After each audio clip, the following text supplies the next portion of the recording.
안녕하세요. 저는 경기도에서 소아과 의사로 일하고 있는 35살의 여성입니다. 지극히 평범하게만 살던 제가 얼마 전 끔찍한 일을 겪어서 이렇게 사연을 보내게 되었어요.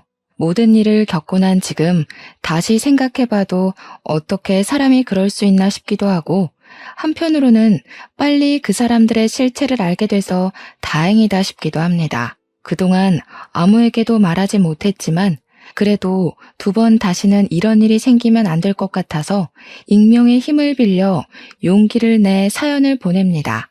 저는 어린 시절부터 아이들을 정말 좋아했어요. 한때는 어린이집이나 유치원 선생님을 꿈꿨을 때도 있었지만 이보다 아이들에게 더 도움되고 의미 있는 일을 해보고 싶었습니다. 그래서 소아과 의사라는 꿈을 가지고 의대에 진학했고 열심히 노력해서 전문의 자격증도 따고 소아과도 개원할 수 있었어요. 사실 소아과를 개원할 때는 비용이 적지 않게 들어서 약간 부모님의 도움도 받긴 했습니다. 저희 아빠는 지금 자동차 부품 회사를 운영하고 계시는데 자세히는 모르지만 직원 수가 50명 정도 되고 연 매출이 100억 정도 되는 회사이거든요. 회사를 잘 운영하시는 부모님 덕에 저는 제가 하고 싶은 일을 다 하며 별 어려움이나 걱정 없이 편하게 살았습니다. 이랬던 제가 나이를 한 살 한 살 먹으면서 걱정이 생기게 되었는데 그것은 바로 저의 결혼 문제였습니다. 아이를 엄청나게 좋아했기에 결혼을 빨리 해서 저와 닮은 아이를 갖고 싶었으나 저는 어릴 때부터 공부만 해왔고 이성에 대해서는 큰 관심이 없었습니다. 그래서 남들은 다 하는 연애도 제대로 해본 적이 없었어요. 연애해야 결혼도 하고 아이도 갖고 할 텐데 연애도 해본 적이 없는 제가 무슨 수로 아이를 낳을 수 있겠습니까? 30살을 넘기면서 이대로는 안 되겠다 싶어 주변에서 결혼할 남자를 찾기 위해 백방으로 노력했어요. 그런데 연애와 공부는 다르더라고요. 공부는 제가 열심히 노력하면 얼마든지 되는 것이었는데 연애는 노력한다고 해서 되는 것이 아니었습니다. 남들은 어린 나이에 소아과 의사가 되어 개원한다고 부러워했지만 저는 정말 답답하고 결혼을 못하는 이 현실이 속상했어요. 그래서 결혼 정보 업체를 통해 제 짝을 찾아볼까도 했지만 조건만 보고 억지로 맺어진 인연은 싫었습니다. 그러던 어느 날이었어요. 소아과에 비타민과 같은 유아 영양제를 납품하는 제약회사가 있었는데 우리 병원을 담당하던 영업 직원이 새로 들어왔다고 인사를 왔습니다. 그런데 이 영업 직원이 저의 고등학교 동창 이도훈이었어요. 도훈이는 저를 한눈에 알아보고 너무 반가워하며 자신의 명함을 주었고 저도 반가운 마음에 제 명함을 건넸습니다. 도훈이는 학교 다닐 때부터 공부를 잘하더니 의사가 됐느냐고 하며 별일 없으면 오늘 저녁 퇴근 후 같이 밥이나 먹자고 했어요. 저도 별 약속이 없었고 그날은 야간 진료도 없어서 식당에서 보기로 했답니다. 그날 저녁 약속한 시각이 되어 만나기로 한 식당으로 나갔어요. 도훈이는 이미 식당에 와 있었고 제가 식당에 들어가자 아주 반갑게 맞아주었습니다. 고등학교 시절에는 그저 개구쟁이였는데 어른이 되고 어엿한 직장인이 된 도훈이는 참 늠름해 보였어요. 우리는 순수했던 고등학교 시절로 돌아가 그동안 살아온 이야기를 나누었습니다. 도훈이네 아버지는 작은 회사를 운영하고 계셨고 어머니는 보육원을 운영하고 계셨어요. 그리고 도훈이에게는 3살 많은 형이 있었는데 그 형은 지적장애 장애가 있었습니다. 대화하다가 문득 도훈이의 형이 생각나서 요새 어떻게 계시냐고 물었더니 좋은 짝을 만나 몇 년 전에 결혼했다고 하더라고요. 그날 우리는 밥과 술을 먹으며 급속도로 친해지고 그 뒤로도 종종 연락을 주고받았습니다. 주말에는 영화도 보고 같이 운동도 하며 자주 만나다 보니 우리는 서로에게 이성적인 호감이 생기기 시작했고 정식으로 연인이 되었어요. 그렇게 6개월 정도 만났는데 만나면 만날수록 도훈이는 참 좋은 사람이라는 생각이 들었습니다. 저의 이야기를 잘 들어주고 지난 6개월 동안 한 번도 욱하거나 화를 낸 적이 없었으며 어른들에게도 예의 바르게 행동했어요. 그런 모습을 보니 도훈이가 더 좋아지고 이런 사람과 결혼하고 싶다는 생각까지 하게 되었답니다. 도훈이 역시 저와 같은 생각이었는지 저와 결혼하고 싶다는 이야기를 종종 했고 서로의 마음을 확인한 우리는 결혼을 계획하고 각자의 집에 방문하기로 하였습니다. 먼저 이제는 저의 예비 남편이 된 도훈이가 우리 집에 인사를 드리러 왔어요. 저는 예비 남편에게 빈손으로 오라고 신신당부를 했지만 예비 남편은 그럴 수 없다며 어르신들에게 필요한 영양제에 과일까지 사들고 집에 왔습니다. 부모님은 너무 반가워하시며 제가 나이 먹고 결혼도 못할 줄 알았는데 이렇게 저와 결혼을 결심해줘서 고맙다며 아주 많이 반겨주셨어요. 도훈이는 엄마가 새벽부터 준비하신 음식들을 아주 복스럽게 먹었고 그런 모습을 본 부모님은 아주 좋아하셨습니다. 식사를 마친 후 거실에서 이야기하다가 예비 남편의 부모님, 저에게는 예비 시부모님에 관한 이야기가 나왔습니다. 그런데 놀랍게도 예비 시아버지가 운영하는 회사가 우리 아빠 회사의 하청업체더군요. 아빠는 세상에 이런 우연이 어디 있느냐고 하며 아무래도 보통 인연이 아닌 것 같으니 조만간에 얼른 상견례를 하고 결혼 날짜를 잡기로 하였습니다. 도훈이와 부모님의 첫 만남은 아주 화기애애했고 이어서 다음 주에는 제가 예비 남편의 집에 첫인사를 드리러 갔어요. 저는 어지간하면 긴장을 하지 않는 성격인데 정말 심장이 튀어나올 정도로 엄청나게 떨렸습니다. 예비 남편은 그런 저의 손을 꼭 잡아주며 우리 부모님은 이미 허락하셨으니 친척집이라고 생각하고 편하게 이야기하라고 했어요. 집에 들어가니 예비 시어머니는 저를 너무 반갑게 맞이해 주시며 소아과 의사이니 공부는 당연히 잘했을 텐데 얼굴도 참하게 이쁘다며 반겨주셨습니다. 예비 시아버지 역시 환하게 웃으시며 잘 왔다고 어서 오라고 하셨어요. 두 분의 따뜻한 환대를 받으며 거실로 들어갔는데 상에 육회, 공회 모든 음식이 다 있더라고요. 세상에, 저 이런 상은 식당에서나 봤지 집에서는 처음 봐요. 저 음식 가리는 것 없어서 밥에 김치만 있어도 잘 먹는데 힘들게 왜 이리 많은 것을 차리셨어요. 너무 감사합니다. 우리 집 며느리가 될 사람이 처음으로 왔는데 당연히 맛있는 음식으로 대접해야지. 어서 와서 앉아요. 예, 지은아, 네 동서 될 사람 왔는데 왜 이리 꾸물거리니? 빨리 밥 가져오지 못해? 부엌에서는 저의 예비 형님이 땀을 뻘뻘 흘리며 얼굴이 시뻘개져서 허둥지둥 음식을 준비하고 있었습니다.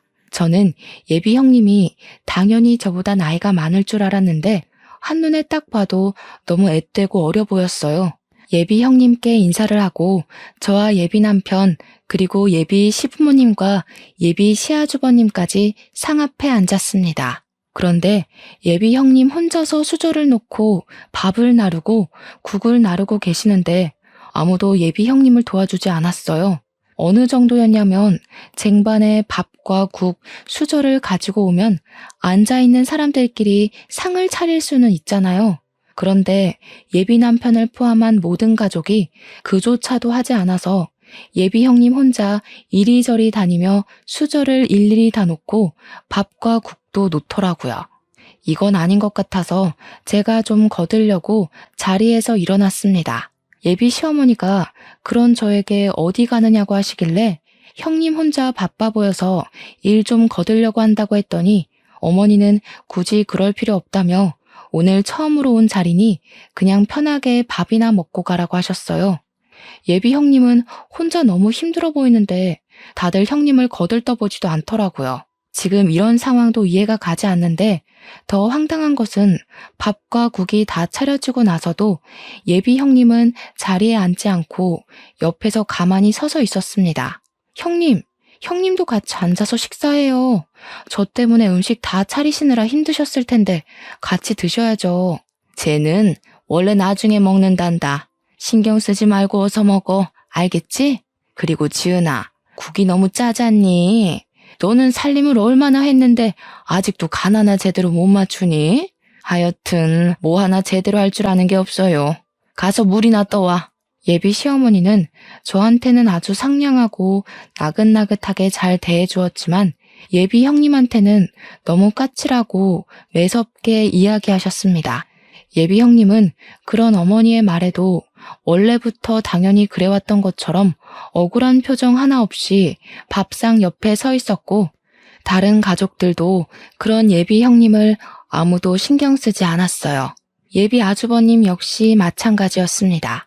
자신의 부인이 이런 하대를 받고 있는데도 아무렇지 않게 생각하고 밥만 먹고 있더라고요. 이런 모습이 저는 너무 불편하고 이해가 되지 않았습니다. 편하지 않은 식사가 마쳐지고 부엌에 가보니 설거지할 그릇이 정말 많았고 예비 형님은 그 앞에서 한숨을 쉬고 있었어요. 밥도 못 먹고 차리기만 한 형님이 안쓰러워서 주방에서 같이 설거지를 하려고 했습니다.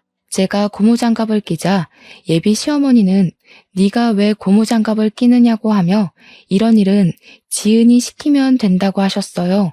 그러면서 어머니는 제 손에 있던 고무장갑을 빼버리고 예비 형님한테 빨리 상 치우고 과일을 내오라고 했습니다. 예비 형님 혼자 상을 다 치운다고 쟁반에 그릇들을 옮기는데 그 누구 하나 도와주지 않고 구경만 하고 있었어요. 이건 정말 아니다 싶어서 제가 조금씩 도우려고 하자 예비 시어머니도 남편도 아무것도 하지 말고 그저 앉아 있으라고 했습니다. 이렇게 예비 형님 혼자 모든 그릇을 다 치우니 이번에는 예비 시아버지가 빨리 과일 좀 내오라고 화를 버럭 내셨고 예비 형님은 예비 시아버지의 호통에 과일을 깎기 시작했어요. 예비 형님 혼자 종종거리며 과일과 차를 내오고 혼자 부엌에 들어갔습니다. 저는 그런 예비 형님이 신경 쓰여서 마음 편히 있을 수가 없었어요. 저의 이런 속도 모르고 예비 남편은 그저 실실 웃으며 과일을 먹고 있었고 예비 시아버지는 자신이 운영하는 회사와 우리 아빠가 운영하는 회사가 협력 관계라며 세상에 이런 우연이 어딨냐며 좋아하셨습니다. 예비 시어머니와 예비 아주버님도 아주 좋아했지만 이 순간에도 예비 형님은 마치 이 집의 가정부처럼 설거지하고 있었어요. 그래도 가족인데 혼자서 설거지를 다 하는 것이 너무 힘들 것 같아 다시 부엌으로 향했습니다. 아가야, 네가 왜 부엌으로 가니? 뭐 필요한 거 있니? 그게 아니라 형님 혼자 너무 힘드실 것 같아서 도우려고요. 아까 보니까 그릇이 엄청 많이 쌓였던데 아무래도 혼자서 하려면 너무 오래 걸릴 것 같아요. 형님과 이야기도 좀 나누고 싶고요. 그런 힘든 일은 제 혼자 해도 충분해. 너는 손님으로 온 것이니 제 신경 쓰지 말고 앉아서 과일이나 먹으렴. 그리고 무슨 형님이랑 대화하니? 우리끼리만 하면 되지. 지은아, 너도 빨리 설거지 마무리하고 좀 쉬어. 너 때문에 우리 새아가가 불편해하지 않니? 아유, 쟤는 눈치도 없고 생각도 없고 손도 느리고. 예비 시어머니는 제가 민망하게 느낄 정도로 예비 형님을 혼내셨습니다. 이렇게 예비 시어머니가 대놓고 무시를 하는데도 아무도 여기에 대해 토를 달지 않았고 이게 당연하다는 듯이 앉아서 과일을 마저 먹고 있었어요. 심지어 예비 형님의 남편까지도요. 이런 분위기가 정말 이해가 가지 않았고 너무 불편했습니다. 과일을 먹는 둥 마는 둥 하고 예비 시댁에서 나왔어요. 집으로 가는 길에 예비 남편에게 예비 형님에 관해서 물어보았습니다. 예비 형님은 원래 예비 시어머니가 운영했던 보육원에서 아기 때부터 자랐다고 해요. 그러다가 만 18세가 되어 보육원을 퇴소하고 바로 형과 결혼을 해서 지금까지 시댁에서 같이 살며 집안일을 하고 있었습니다. 그럼 형님은 몇 살이냐고 물으니 이제 고작 23살이래요. 예비 아주버님이 36살이니 둘이 무려 13살이나 차이가 났습니다. 남편에게 그럼 아주버님과 형님이 정말 사랑하고 연애해서 결혼한 것이냐고 했더니 그런 건 아니고 그냥 부모님이 결혼하라고 해서 했다는 거예요. 여러분은 이게 말이 되시나요? 지금 세상이 어떤 시대인데 부모님이 정해준 짝과 정략 결혼을 합니까? 저는 아주 기가 막혀서 어이없어 하는 반면 예비 남편의 표정은 너무 태연했습니다. 예비 형님이 이렇게 사시는 것은 아주 당연하다는 뜻이요. 나는 솔직히 어머니가 형님한테 막 대하는 것도 이해가 가지 않고 그런 모습을 보고도 다들 가만히 있는 것도 이해가 가지 않아. 그리고 지금이 어느 시대인데 어머니가 결혼하라고 해서 결혼하고 또 밥상 차린 며느리한테 고생했다는 말은 하지 못할 망정 옆에 서 있으라고 하니? 형수는 아주 어린 시절부터 보육원에서 자라면서 엄마의 도움으로 고등학교까지 졸업했고 졸업 후에도 형과 결혼시켜서 가족이 되어준 거야. 오늘 하루만 본 너는 이해가 안 될 수도 있겠지만 엄마로서는 피 한 방울 섞이지 않은 남에게 학비도 대주고 옷도 입히고 밥도 먹이면서 키운 데다가 가족도 없는 사람에게 가족도 되어줬는데 이 정도 대접은 받아도 되는 거 아니야? 이게 대접이야? 글쎄, 내가 보기에는 형님 그냥 그 집의 가정부이고 하녀 같아 보였어. 차라리 진짜 가정부라면 월급이라도 받지. 형님은 뭐 돈이라도 받니? 난 이 모든 상황이 이해가 가지 않네. 그리고 어머니가 그렇게 한다고 해도 너라도 그렇게 하지 못하게 말렸어야지. 어떻게 그냥 그거를 보고만 있어? 뭘 그렇게 따지고 들어. 어차피 너는 평일에는 매일 병원에서 출근해서 집안이 어떻게 돌아가는지 알지도 못할 텐데. 그냥 형과 형수는 형수의 인생을 살고 나랑 너는 우리끼리의 인생을 살면 되는 거 아니야? 그냥 그러려니 하면 되지. 뭘 그렇게 하나하나 다 따져대냐? 따지는 게 아니라 사람이라면 당연히 이상하다고 생각하는 거 아니야? 길 가는 사람들한테 물어봐. 어머니가 형님한테 하는 대우가 정말 타당한 것인지 말이야. 아주버님은 지금 많이 아프시니까 그런 사리분별이 조금 어려워도 너는 사리분별 올바르게 할 수 있잖아. 이게 지금 옳은 일인 것 같니? 너라도 말리고 형님 편이 되어드려야지. 제가 처음으로 큰 소리를 내자 예비 남편은 마지못해 알겠다고 했습니다. 그날 집에 와서 아무리 생각해봐도 예비 시댁이 이해가 가지 않았고 예비 형님은 어린 나이에 왜 그런 고생을 하고 살고 있는지도 궁금했어요. 저는 부모님께도 제가 예비 시댁에서 본 것들을 그대로 말씀드렸어요.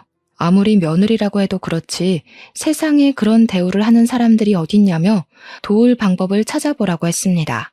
다음 날 예비 남편과 퇴근 후 만나기는 했지만 이전과는 다르게 뭔가 묘하게 어색하고 불편했어요.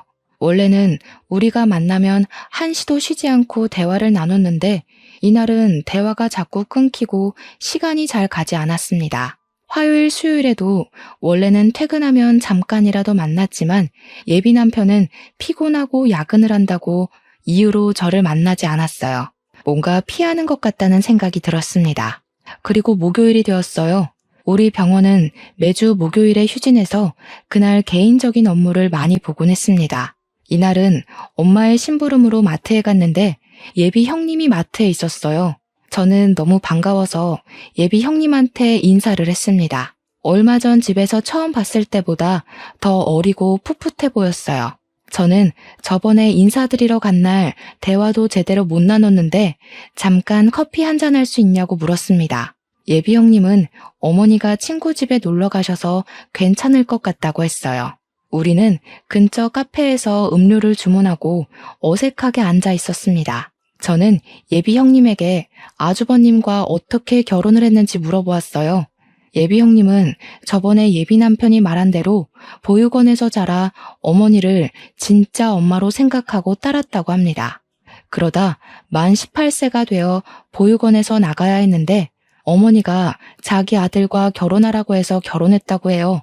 저는 아무리 그래도 두 분이 13살이나 차이가 나는데 아주버님이 남자로 보이고 결혼할 마음이 생겼냐고 물었어요.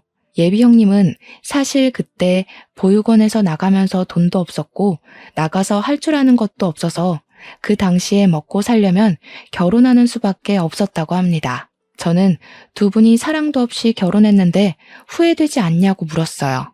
예비 형님은 사실 다른 보육원 친구들은 돈 없이 사회에 나가 고생하고 위험한 길로 빠지고 교도소에 들락날락하는 친구도 많은데 자신은 그래도 꽤 좋은 집에서 삼시세끼 먹고 살 수 있으니 이 정도면 그래도 꽤 괜찮은 것 같아서 후회되지 않는다고 했습니다. 어린 나이에 자신의 꿈도 제대로 펼치지 못하고 집에서 보니 가정부처럼 생활하는데 이게 도대체 뭐가 괜찮다는 것인지 이해가 되지 않았어요. 예비 형님은 무엇이 잘못된 것인지도 모르고 그냥 체념한 듯한 표정으로 무덤덤하게 자기는 그저 좋다고 이야기하는데 너무 마음이 아팠습니다. 게다가 23살로 얼굴은 어려 보이지만 손은 주부 습진에 걸렸는지 갈라지고 하얗게 일어났고 손과 팔목 군데군데 상처도 있었어요. 그렇게 예비 형님이 그동안의 이야기를 한창 하셨는데 예비 시어머니한테 전화가 왔습니다. 전화 내용은 못 들었지만 예비 형님이 자꾸 죄송하다고 하는 것 보니 빨리 들어오지 않는다고 혼내는 것 같았어요. 이대로 들어가면 예비 형님이 크게 혼날 것 같아서 일부러 예비 시댁으로 같이 들어갔습니다. 예비 시어머니는 당연히 예비 형님 혼자서 들어올 줄 알았는데 저와 같이 들어오자 깜짝 놀라셨어요. 저는 오늘 진료가 없는 날인데 마트 장 보러 갔다가 우연히 만났다고 했습니다. 예비 시어머니는 저에게 얼른 들어오라고 하며 예비 형님에게 마실 거리 좀 내오고 가서 화장실에서 이불 빨래를 하라고 했어요.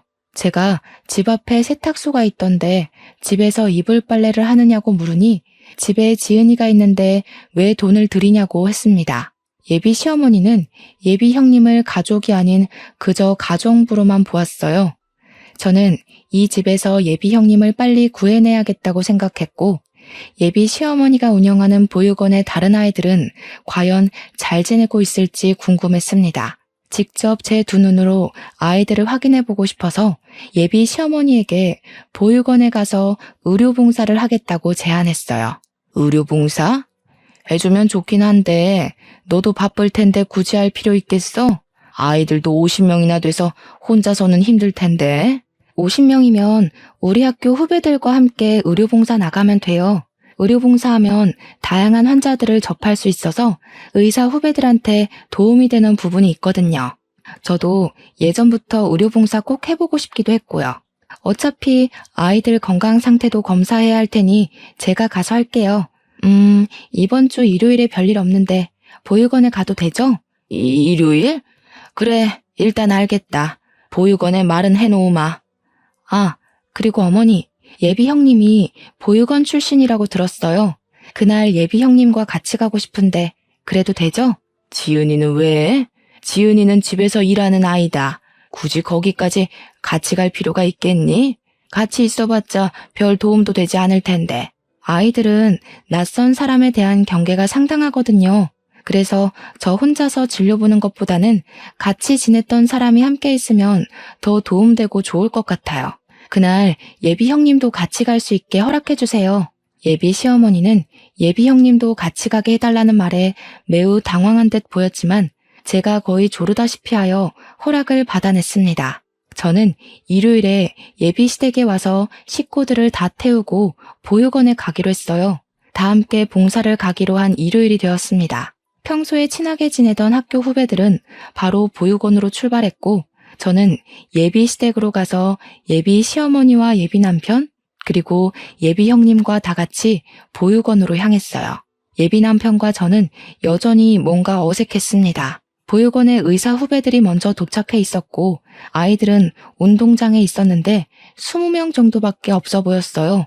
저는 예비 시어머니에게 50명 정도 되는 아이들이 있다고 했는데 왜 이거밖에 없냐고 물었더니 지금 30명 정도는 날이 좋아 소풍을 갔다고 했습니다. 저와 의사 후배들은 바로 조를 짜고 20명의 아이를 분담해서 진료를 시작했어요. 예비 형님은 제 옆에서 아이들의 긴장을 풀어주는 역할을 했고 예비 시어머니와 예비 남편은 보육원 내의 사무실에 들어갔습니다. 진료를 시작했는데 제가 그동안 소아과에서 본 아이들과는 달리 표정이 모두 다 어두웠어요. 원래 아이들은 어른들과는 달라서 아프고 열이 나도 떠들고 장난치는데 보육원에 있는 모든 아이가 눈치 보는 것 같고 뭔가 겁에 질린 표정들이었습니다. 예비 형님이 일부러 아이들에게 말을 걸었지만 다들 저와 후배들을 경계하고 있는 것 같았어요. 묻는 말에 대답도 하지 않고 웃긴 하는데 억지 웃음이었습니다. 아이들의 표정도 상태도 이상했고 제가 분명히 오늘 의료봉사를 한다고 했는데 그 날짜에 맞춰서 절반이나 되는 아이들이 소풍을 갔다는 것도 이상했어요. 다행히 운동장에 있던 아이들은 크게 아픈 곳은 없어 보였습니다. 진료를 마치고 보육원을 둘러보다가 보육원 후문 쪽에 창고 같은 건물이 하나 있었어요. 그곳은 뭐 하는 곳인지 궁금해서 들어가려고 하니 문이 잠겨 있더라고요. 저는 다시 돌아오려다가 무슨 소리가 들리는 것 같아 그 앞에 귀를 대고 서 있으니 보육원 직원이 놀라서 쫓아왔습니다. 여기는 그냥 창고로 쓰이는 곳이고 직원들 외에는 들어갈 수 없으니 얼른 저쪽으로 가라고 했어요. 일단 가기는 갔는데 창고 안에서 분명히 사람 소리가 들렸는데 창고라고 하니 뭔가 수상했습니다. 미심쩍은 부분이 너무 많았고 아이들도 겉보기에는 괜찮아 보였지만 심리적으로는 매우 불안해 보였어요. 그래서 이 보육원에 대해 조금 더 알아봐야겠다는 생각이 들었습니다. 일단 그날은 진료를 마치고 예비 시어머니 몰래 예비 형님의 전화번호를 받아냈어요. 그리고 아무도 몰래 할 말이 있으니 시간 날 때 언제든 전화를 달라고 했습니다. 그날 예비 남편이 집까지 데려다 주는데 보육원에서 본 아이들의 표정이 너무 어둡고 나이에 맞지 않게 눈치를 많이 보는 느낌이었다고 이야기했어요.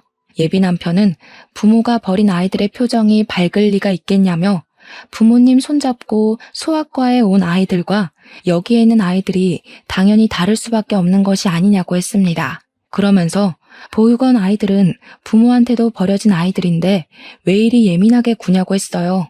나는 소아과 의사이고 아이들의 상태를 체크해야 하는 사람이야. 그러니까 당연히 아이들이 전체적으로 분위기가 이상할 때는 의문점을 가질 수도 있는 거지. 안 그래? 그리고 그 아이들이 부모한테 버림을 받았어도 나는 이 아이들의 상태를 제대로 확인해야 할 의무가 있다고. 정말 대단한 의사 납셨네. 저번에는 형수한테 꽂혀서 그러더니 이제는 보육원 아이들이냐? 지금 우리가 그런 거 따질 시간이 있어? 도대체 우리 결혼 준비는 언제 해? 상견례도 하고 결혼식장도 예약하고 갈 길이 구만리라고. 솔직히 말해서 나 지금 너랑 결혼 진행하는 것이 너무 찜찜해. 뭔가 의심되는 구석도 많고 마음에 걸리는 부분도 많아. 우리 일단 생각할 시간을 일주일만 좀 갖자. 이런 마음 갖고 결혼을 하면 아무래도 불행할 것 같아. 나 여기서 내릴게. 저는 예비 남편의 차에서 내려서 혼자 집으로 걸어갔습니다. 예비 시댁은 보면 볼수록 이해가 가지 않는 부분이 너무 많은데 예비 남편은 그런 저를 그저 예민한 사람으로만 취급했어요. 이대로는 결혼을 진행하기가 어려울 것 같아서 우리는 일주일 동안 생각할 시간을 갖기로 했습니다. 다음 날 오전 시간에는 환자가 많아 바쁘게 시간이 흘렀고 오후가 되자 조금 한가해졌어요. 잠깐 쉬고 있는데 모르는 번호로 전화가 와서 받아보니 예비 형님이었습니다. 지금 어머니가 잠깐 외출하셔서 전화했다길래 지금 당장 나가서 만나고 싶었지만 병원 진료 시간이라 안 되었고 혹시 저녁 때 시간이 되냐고 물었어요. 예비 형님은 저녁 때는 식사 준비하고 정리하고 하느라 바쁘고 아예 늦은 밤, 늦은 시간에 쓰레기 버리러 가는 척하며 잠깐 나갈 수 있는데 그때도 시간이 되냐고 했습니다. 저는 알겠다고 하고 밤늦게 집 앞에서 잠깐 보기로 했어요. 그날 밤 저는 차를 끌고 예비 시댁 앞으로 갔습니다. 시동을 끄고 기다리고 있는데 밤 10시쯤에 예비 형님이 쓰레기를 버리러 나왔어요. 저는 차에서 내려서 예비 형님에게 인사를 하고 일단 제 차로 데리고 갔습니다. 예비 형님에게 사실 어제 보육원에서 이상한 점이 많아서 그런데 보육원에서 어떻게 생활했는지 좀 알려달라고 했어요. 예비 형님은 보육원 생활에 말하기 꺼리는 것 같았습니다. 저는 예비 형님에게 어려운 이야기라는 것은 잘 알지만 그래도 어린 아이들에게 혹시라도 좋지 않은 부분이 있다면 고쳐야 하지 않겠냐며 설득했어요. 예비 형님은 어렵게 과거의 이야기를 꺼냈는데 내용이 정말 충격이었습니다. 예비 시어머니는 보육원의 원장으로 있으면서 아이들에게 제대로 된 음식을 제공한 적이 없었어요. 항상 오래된 음식과 썩기 직전의 음식만 제공하였고 그마저도 조금씩만 주어서 매일 배가 고팠다고 합니다. 그리고 자신이 기분이 좋지 않으면 아이들을 구박하고 학대하기도 했고 그러다가 아이들의 몸에 상처가 나도 치료하지도 않았어요. 어쩌다 한 번씩 의료봉사나 손님들이 오면 몸에 상처가 있거나 흉터가 있는 아이들은 지하의 강당에 가둬놓았다고 했습니다. 아마 어제도 아이들이 소풍을 갔다고 했지만 지하의 강당에 갇혀 있었을 것이라고 했어요. 그리고 누가 보육원에 방문하면 무조건 웃고 외부에서 온 사람들과 절대 말 섞지 말라고 교육했다고 합니다. 만약에 웃지 않고 사람들과 쓸데없는 말을 섞다가 들키면 그날 밤 어머니는 아이들을 아주 심하게 구박했대요. 왜 어제 이런 이야기를 제게 하지 않았어요? 어제 알았으면 제가 아이들을 찾아라도 봤을 텐데요. 사실 어머니가 저는 눈치가 빠르다고 하면서 많이 때리지도 않으셨고 예뻐해 주셨어요. 다른 보육원 친구들은 자립금을 얼마 주지도 않고 만 18세가 되어 거의 맨몸으로 쫓겨날 때 저는 이 집으로 시집와서 따뜻하게 삼시세끼 먹고는 있잖아요. 지금 다른 친구들은 길거리에서 생활하고 이미 교도소도 몇 번 들락날락하기도 했어요. 저 그 친구들처럼 이 집에서 내쫓길까봐 두려워요. 제가 본 것들 그냥 입 다물고 모른 척하고 있으면 이 집에서 오래 살 수 있는데 괜히 폭로하면 이 집에서 저 쫓겨난다고요. 그러니 언니 제발 제가 이 집에서 쫓겨나지 않게 그냥 이 모든 사실 모른 척 해주세요. 저 여기서 쫓겨나면 아무 데도 갈 곳이 없어요. 부모님도 없는 저는 세상에 혼자 버려진다고요. 예비 형님의 간절한 부탁에 저는 당장 어찌할 도리가 없었습니다. 저는 일단 예비 형님에게 피해가 가지 않도록 모른 척 하겠다고 하고 헤어졌어요. 그렇게 예비 형님과 헤어지고 집에 왔습니다. 혼자 침대에 누워있는데 보육원에서 겁에 질린 아이들이 떠올랐어요. 그리고 자신을 먹이고 입히고 키워줬다는 이유로 원치도 않은 결혼을 하고 그 집에서 자신의 꿈은 생각조차도 하지 못한 채 가정부처럼 사는 예비 형님을 그냥 둘 수는 없었습니다. 그냥 이대로 있으면 저 역시 범죄를 묵인하는 방관자에 지나지 않는다는 생각이 들었어요. 이를 어찌해야 하나 고민하다가 우연히 달력을 보니 조금 있으면 5월 5일 어린이날이더라고요. 저는 이날 다시 보육원에 들어갈 계획을 세웠습니다. 다음 날 병원 점심시간에 예비 시댁으로 향했어요. 들어가 보니 예비 형님은 청소를 제대로 하지 않아놨다는 이유로 예비 시어머니에게 호되게 혼나고 있었습니다. 눈물을 뚝뚝 흘리는데 정말 너무 안타까웠어요. 예비 아주버님은 자신의 부인이 그렇게 혼나는데 신경도 쓰지 않고 TV만 보고 있었습니다. 답답한 마음을 뒤로하고 예비 시어머니에게 5월 5일에 보육원 봉사활동을 하고 아이들에게 간식을 주고 싶다고 했어요. 예비 시어머니는 보육원 일에 왜 이리 신경 쓰냐고 하시며 그다지 반기지 않았지만 제가 소아과 의사이기도 하고 저번에 소풍을 가서 절반 정도는 진료를 보지 못해서 꼭 하고 싶다고 했습니다. 그리고 어린이날이니 아이들이 좋아하는 피자나 치킨 같은 간식을 제공하려고 한다고 하며 예비 형님도 같이 가자고 했어요. 예비 시어머니는 탐탁치 않은 표정으로 굳이 그럴 필요 없다고 하셨지만 제가 완강하게 말하니 어쩔 수 없이 허락했습니다. 저는 예비 시어머니의 허락을 받아냈고 그 후 예비 형님에게 연락해서 보육원의 지하 강당이 어디냐고 물어봤어요. 그곳은 후문 쪽에 들어가는 입구가 따로 있었고 매일 잠가놓는데 사무실에 그 열쇠가 있다고 했습니다. 순간 저번에 후문에 있던 창고 문을 열려고 하니 보육원 직원이 깜짝 놀라 했던 것이 떠올랐고 직감적으로 거기가 바로 지하 강당일 것 같다는 생각이 들었어요. 제가 알게 된 모든 사실을 부모님께 말씀드리니 부모님은 세상에 어떻게 아이들을 데리고 그런 짓을 할 수 있냐며 이거는 절대 용서하면 안 될 행동이라고 분노하셨습니다. 그런 집안과 제 결혼은 당연히 안 되는 것이고 이들이 법의 심판을 받도록 해야겠다고 하시며 제게 평소에 친분이 있던 변호사 한 분을 소개해 주셨어요.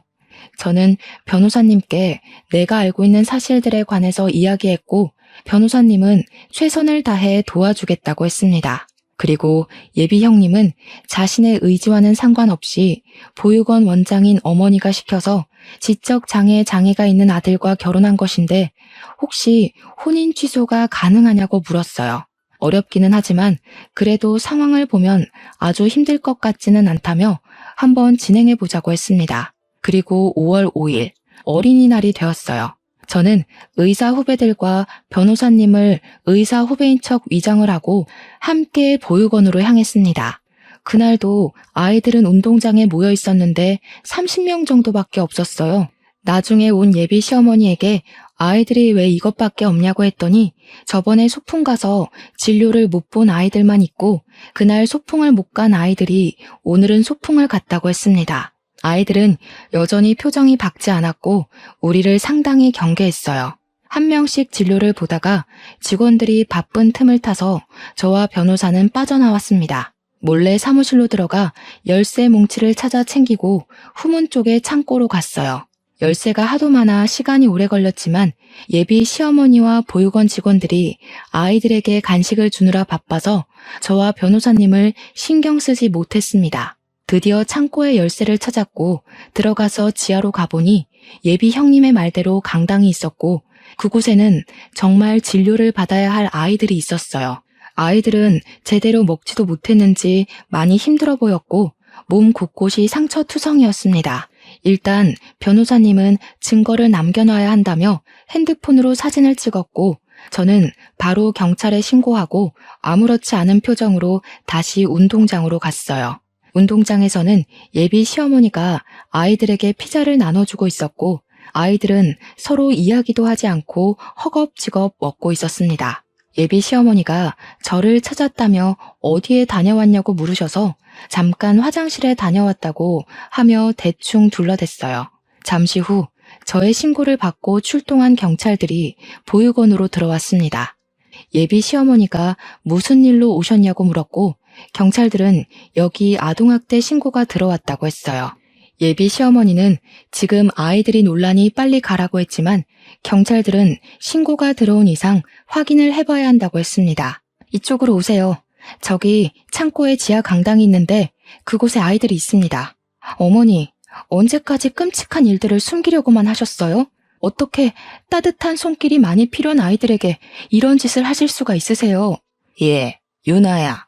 지금 무슨 말을 하는 거니? 내가 뭘 어쨌다고? 그리고 지하 강당이 있다는 것은 어떻게 알았어? 설마 지은이가 다 이야기한 거니? 누가 이야기한 것이 뭐가 중요하겠어요. 어머니가 지금 아이들을 학대하고 보육원 출신인 형님의 인생을 망쳤다는 것이 중요하죠. 어떻게 아무리 부모님이 없다고 해도 그렇지 어머니 맘대로 자기 아들과 결혼시킬 생각을 하세요? 정말 끔찍합니다. 어머니가 그동안 저지른 모든 일들 다 처벌받게 될 거예요. 단단히 각오하세요. 예비 시어머니는 아동학대 혐의로 경찰에 바로 구속수사가 진행되었습니다. 저는 함께 경찰서를 갔다가 예비 형님과 함께 우리 집으로 갔어요. 이렇게 정신없고 제 평생 잊지 못할 어린이날이 지나갔습니다. 다음 날 병원에서 진료를 시작하려는데 밖에서 시끄러운 소리가 들려서 나가보니 예비 남편이 화가 잔뜩 나서 다 뒤집어 엎고 난리더라고요. 야, 김윤아, 너는 남의 집 이렇게 풍비박산을 내놓고 태연하게 일을 하고 있어? 어떻게 사람이 이렇게 잔인해? 잔인? 진짜 잔인한 사람들이 누군데 여기 와서 난리야? 너네 부모 그동안 지은 씨를 얼마나 못살게 굴었니? 부모 없는 고아라는 이유로 자기들 멋대로 결혼시키고 집에서 가정부처럼 일 시킨 사람들이 어디서 나한테 잔인하대. 너희들은 그냥 너희들이 저지른 일에 대한 벌을 받은 거야, 알겠어? 괜히 여기 와서 화풀이하지 말고 빨리 가. 이게 지금 보자 하니까 그니까 넌 지금 네가 잘했다는 거야? 당연하지. 힘없는 아이들 학대하고 괴롭히는 사람들은 당연히 벌 받아야 하는 거 아니야? 안 그래요, 어머니들? 이때 병원에는 아이들의 어머니들이 정말 많이 계셨습니다. 저와 예비 남편의 대화를 다 들은 어머니들이 웅성대기 시작했고 아이들을 학대한 사람들은 당연히 벌 받아야 한다며 다들 제 말에 적극적으로 동의하셨어요. 예비 남편은 어머니들의 반응에 더는 말을 못 이어나가고 소리 지르며 정신 나간 사람처럼 발광했고 저는 예비 남편을 경찰에 신고했습니다. 결국 예비 남편은 경찰에 끌려나갔고 그게 그의 마지막 모습이었네요. 그 뒤 예비 형님, 아니 지은 씨는 우리 집에서 같이 생활했습니다. 우리 엄마가 해주신 음식을 먹고 저와 같은 방에서 살았는데 평생 혼자 살던 내게 친동생이 생긴 것 같아서 너무 좋았어요. 사실 옛날부터 자매끼리 같이 맛있는 음식도 먹고 놀러 다니는 모습을 보면 너무 부러웠거든요. 저도 그런 동생이 생긴 것 같아서 같이 사는 게 즐겁답니다. 지은 씨는 우리 집에서 한 달 정도 쉬고 바로 혼인 취소 소송을 진행했어요.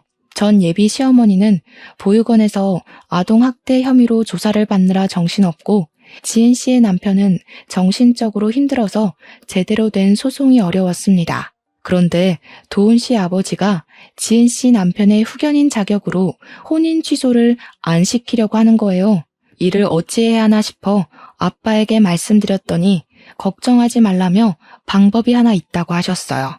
현재 도훈이 아버지의 회사가 우리 아빠 회사의 하청업체인데 그쪽 회사 매출의 80%가 우리 아빠 회사와의 거래로 생긴다고 합니다.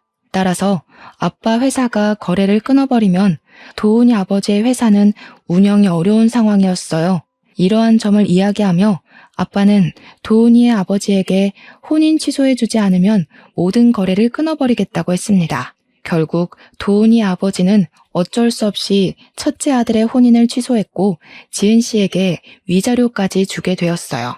그 뒤로 지은 씨는 우리 집에서 생활하며 아빠 회사의 격리 직원으로 일하고 있습니다. 지은 씨는 이번 일을 겪으면서 자신도 누군가에게 도움이 되는 사람이 되고 싶다며 간호조무사 자격증을 따려고 공부도 열심히 하고 저와 함께 한 달에 한 번은 보육원 봉사활동을 다니고 있어요. 그리고 도훈이의 어머니는 아동학대 혐의가 인정되어 징역 2년에 집행유예 4년을 선고받았답니다. 이번에 이 일을 겪으면서 너무 화가 나기도 하고 어린 아이들이 정말 안타까웠어요.